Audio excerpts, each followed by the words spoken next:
The rest of the world took the American technology and ran with it.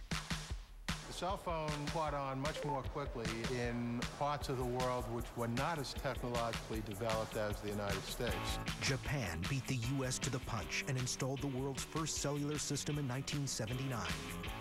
Bahrain and Scandinavia launched their own systems in 1981. In Africa, for example, they had very little conventional telephone service because it's hard to lay wires and cables through the jungles.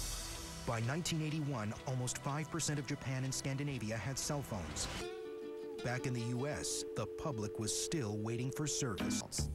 It became more and more difficult for people who didn't have cell phones to function in society. Once a large enough group of people have them, people who don't have them are noticeably out of touch.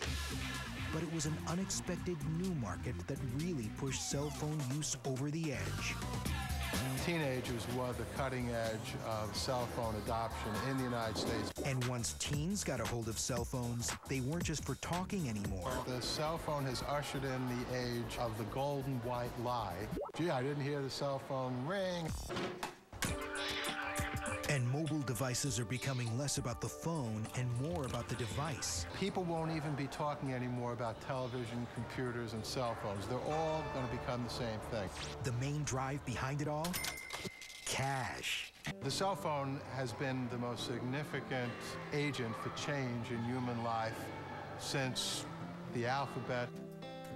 We had a story that in 2025, cell phones would be implanted at birth. And if you called somebody and they didn't answer, you would know they had died. It was sort of like science fiction daydreaming. I don't think anyone expected it to happen in 20 years. Of all the media in human history, I think the cell phone is by far the most human in terms of fulfilling what we as human beings want.